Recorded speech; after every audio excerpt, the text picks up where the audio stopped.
खुलुमबाय नोंथांमोननिसिम आं गोदान मोनसे भिडिअ लानानै फैबावबाय अन्नानै भिडिअखौ जोबजासे नायलांदो। सेन्टारा मैया आनलक 5 नि गोदान गाइडलाइन्सखौ फोसावबाय। बे गाइडलाइन्सफोरा 1 अक्ट'बरनिफ्राय 31 अक्ट'बरसिम थागोन। गाइडलाइन्सफोरा दङ सेथियाव सिनेमा हल, थियेटार, माल्टिप्लेक्सफोरखौ 50% 50% सिटिं केपासिटि एबा सिनेमा हलाव जिरायग्राया जेसेबां दङ बिनि 50% सिटफोराव मानसि जिरायहोनानै खुलिनो हासिगोन। नैथियाव दङ खेला गेलेग्राफोरनि ट्रेनिंनि थाखाय सुइमिं पुलखौ 15 अक्ट'बरनिफ्राय खुलिनो हासिगोन। थामथियाव दङ गासै स्कुल आरो कलेज खुलिनायनि डिसिसन एबा थांखिखौ सेन्टारा स्टेट गभर्नमेन्ट आरो इउनियन टेरिटरिफोरनि सायाव हगारनानै होबाय। गासै स्कुल आरो कलेजखौ स्टेट गभर्नमेन्टआ स्कुल आरो कलेजफोरनि मेनेजमेन्टजों रायज्लायनानै 15 अक्ट'बर 15 अक्ट'बरनिफ्राय खुलिनायनि बिथोन होनो हासिगोन। ब्रैथियाव दङ फरायसाफोरा पेरेन्टसनि रिटेन पारमिसन एबा नखरनिफ्राय गनायथि लानानैसो स्कुलफोराव फैनो मोनगोन आरो फरायसाफोरखौ स्कुलाव फैथारनांगोन होननानै स्कुला बिथोन होनो हानाय नङा। बाथियाव दङ स्कुल आरो कलेज खुलियोब्लाबो अनलाइन क्लासआ सोलिबाय थागोन। दथियाव दङ जायखिजाया पार्कफोरखौ 15 अक्ट'बरनिफ्राय खुलिनो हासिगोन। स्निथियाव दङ बिजनेस एक्जिबिसन एबा दिन्थिफुंनायफोरखौ 15 अक्ट'बरनिफ्राय दिन्थिनो हासिगोन। दाइनथियाव दङ समाजनि, खेलानि, धोरोमनि, राजखान्थि आरो जायखिजाया जथुम्मायाव सिगां 100 जननि बारा थुबुर जानो मोनामोन, दा बेखौ बारायनानै 200 खालामनानै होबाय। बेफोरनि अनगायैबो कभिड-19 नि 10 नियम ससियेल डिस्टेन्स, आखाइ सुनाय, मास्क गाननाय, थार्मेल स्केनिं खालामनाय बेफोर नियमखौ फालिनांगोन। नाथाय बेफोर गासै गाइडलाइन्सआ कन्टेनमेन्ट जननि बाहेराफोरनि थाखायल' जागोन आरो कन्टेनमेन्ट जनाव गासैबो सिगांनि बायदिनो बन्द थागोन। रयेल एनफिल्ड क्लासिक 350 जों बादायलायनो थाखाय हन्डा मटरसाइकेल्सआ रयेल एनफिल्ड बायदिनो इन्डियायावबो गंसे बाइक दिहुनबाय। बे बाइकनि मुङा हन्डा हाइनेस CB 350 आरो बे बाइकआ क्रुइजार स्टाइलनि जागोन आरो 350 cc इन्जिन थागोन। इन्डियानि बाजाराव बे बाइकनि बेसेना 1,90,000 1,90,000 जागोन आरो अक्ट'बरावनो बाजारसिम लाबोगोन होननानै खौरांनि गेजेरजों फोरमायथिदों। इन्डियाया 400 किल'मिटार रेन्ज थानाय ब्रह्मस सुपारसनिक क्रुज मिसाइलखौ मैया साक्सेसफुली टेस्ट फायार खालामबाय एबा गावनाय नायनायाव जाफुंसारनो हाबाय। बे मिसाइलखौ साबमेरिन, जाहाज, फाइटार जेट एबा हानिफ्रायबो गावनो हायो आरो बे मिसाइलखौ इन्डिया आरो रासियाया लोगो नांनानै बानायदों। बे ब्रह्मस मिसाइलखौ उरिष्यानि मोनसे टेस्ट फायारिं सेन्टारनिफ्राय मैया गावनाय नायदोंमोन। वेस्ट बेंगल सागर आइलेन्डनि चाकफुल दुबे गामिनि सासे बैसो जानाय आइजोआ दैनिफ्राय मासेयैनो 52 केजि जानाय ना मोननानै सानसेयैनो माहाजोन जानो हादों। आइजोनि मुङा पुष्पाया बे नाखौ हलसेल बाजाराव केजियाव 6,200 नि फाननानै गासै 3 लाख रां मोननो हादों। बे नाखौ बाजाराव भला ना बुङो आरो नानि मेजेमखौ गुबुन हादराव गोबां बेसेननि फानहरनाय जायो। आसाम प्रदेश कंग्रेस कमिटिनि प्रेसिडेन्ट रिपुन बरा आरो बारग' मिनिस्टार रकिबुल हुसेनजों लोगोसे गासै 400 कंग्रेसनि मावथिखौ मैया आसाम पुलिसआ धर्ना होनायनि दायाव एरेस्ट खालामदों। बिथांमोनहा मैया गुवाहाटीनि मानब बेन्द्र शर्मा कमप्लेक्सनिफ्राय आसाम सेक्रेटारियेट अफिससिम आसाम पुलिस साब इन्सपेक्टर आनजादनि पेपार लिक जानायखौ थाबैनो गोजौ थाखोनि नायबिजिरनांगौ होननानै दाबि खालामदोंमोन। लोगोसे कंग्रेसनि प्रेसिडेन्ट बिथां रिपुन बराया आसाम पुलिस साब इन्सपेक्टर आनजादनि पेपार लिक जानायाव आसामनिनो चिफ मिनिस्टार बिथां सर्बानन्द सन'वालनि आखाइ दङ होननानै अजद दैखांदों आरो बिथां सर्बानन्द सन'वालखौ आसामनि चिफ मिनिस्टारनिफ्राय रिजाइन होनांगौ होननानैबो बुंथिदों।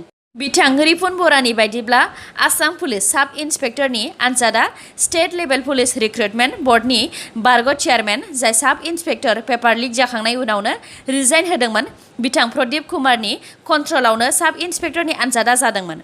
बेनिखायनो साब इन्सपेक्टर आनजादनि पेपार लिक जानायाव बारग' चेयारमेन प्रदीप कुमारनिनो आखाइ दङ होननानै बिथां रिपुन बराया बुंथिदों आरो बारग' चेयारमेन प्रदीप कुमारा थोंजोङै आसाम चिफ मिनिस्टार सर्बानन्द सन'वालनि कन्ट्रलावनो फैयो। बिनि थाखायनो साब इन्सपेक्टर आनजादनि पेपार लिक जानायाव आसामनिनो चिफ मिनिस्टार सर्बानन्द सन'वालनिनो आखाइ दङ होननानै बिथां रिपुन बराया धर्नायाव बुंदोंमोन। बेनि अनगायैबो बिथां रिपुन बराया बुंबावदों आसामनि गोबां साख्रियावनो रां जाख्ल'नाया सोलिबोगासिनो, जेरै directorate of information and public relations department जाय चिफ मिनिस्टार सर्बानन्द सन'वालनि सिङावनो फैयो। बे डिपार्टमेन्टनि थाखाय 5,000 केन्डिडेटफोरनि मादाव बिजेपिनि लिडार दिबान डेका जाय दा साब इन्सपेक्टर पेपार लिक जानायनि दायाव खारखुमानानै दङ बिनि बिसियाल' बे पस्टखौ मोननो हादोंमोन। बेफोर गासैखौबो लानानैनो कंग्रेसनि प्रेसिडेन्ट बिथां रिपुन बराया आसामनि चिफ मिनिस्टार सर्बानन्द सन'वालनिबो आखाइ दङ होननानै फोरमायथिदों। महात्मा गान्धीनि 151थि 151 जोनोम सानाव मेघालयानि सानजा खासि हिल डिस्ट्रिक्टआव ड्राइ डे फालिनाय जागोन एबा जौ दखाना गासैबो बन्द थागोन। कसुगाव हाग्रा बिफान आरो एसएसबीनि जइन्ट अपारेशनाव मैदेर हाथाइजों लोगोसे 7 सुबुंखौ मैया हमनो हादों। 7 सुबुंनि मुङा चन्द्रशेखर बसुमतारी, रिंसार बसुमतारी, थुलुंगा बसुमतारी आरो सानजारि औवारी। बिसोरनिफ्राय 2 मैदेर हाथाइ मोननो हादों। आसाम पुलिस साब इन्सपेक्टर पेपार लिक जानायाव आखाइ गोनां बिजेपिनि लिडार दिबान डेकाया 10 सान खारखुमानानै थानायनि उनाव मैया गावनो सारेन्डार जाबाय। सिआइडिआ बेखौ दा एरेस्ट खालामबाय आरो दा बियो सिआइडिनि हेडक्वार्टाराव दङ।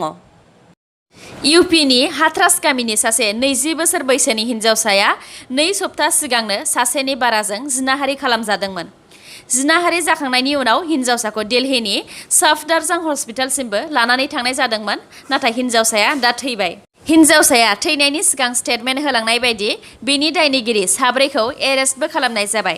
दायनिगिरि 4आ गोजौ थाखोनि एबा हाइ कास्टनि मानसिफोरमोन। बेनि थाखायनो इउपि पुलिसा बिसोर 4खौ बासायनो थाखायनो हिन्जावसाजों जिनाहारि जायाखै होननानै थगायदों होनना मिडिया आरो हिन्जावसानि नखरनि मानसिफ्रा बुंथिदों। बिनि अनगायैबो इउपि पुलिसा हिन्जावसा थैनाय लोगो लोगोनो हिन्जावसानि गोथै देहाखौ हस्पिटालनिफ्राय हरावनो लायनानै नखरनि मानसिफोरनो खोन्थायालासेनो गोथै देहाखौ सावदों होननानैबो नखरनि मानसिया बुंथिदों। बेराफारसे इउपि पुलिसा नखरनिफ्रायनो गनायथि लानानै गोथै देहाखौ सावदों होननानै बुंथिदों। बेफोर गासैनिबो हेंथायै इउपिनि चिफ मिनिस्टार बिथां योगी आदित्य नाथजों लोगोसे प्राइम मिनिस्टार बिथां नरेन्द्र मदियाबो थाबैनो एक्शन लानो थाखाय बिथोन होबाय। बेनि अनगायैबो बलिउडनि एक्टर्सफोरजों लोगोसे दिल्ली आरो इउपिनि सुबुंफोरा दायनिगिरिफोरखौ थाबैनो गोख्रों साजा होनो थाखाय दाबि दैखांदों।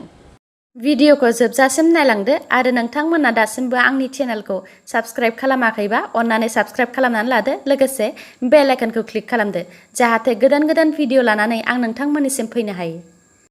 जोबनायाव दङ इन्डिया आरो आसामनि कर'नानि आपडेट। इन्डियायाव दासिम 63,05,643 नि देहायाव कर'ना पजिटिभ मोनबाय। थैनाया गासै 98,616। हामनाया 52,63,685 जन। आसामाव दासिम 1,80,811 नि देहायाव कर'ना पजिटिभ मोनबाय। हामनाया गासै 1,45,615।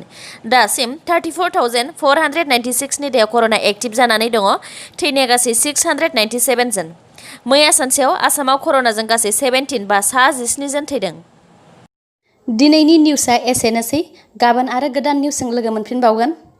नोंथांमोना दासिमबो आंनि चेनेलखौ साबस्क्राइब खालामनानै लायाखैबा अन्नानै साबस्क्राइब खालामनानै लादो आरो लाइक, कमेन्ट आरो शेयार खालामनो दाबाव। गोजोन्थों।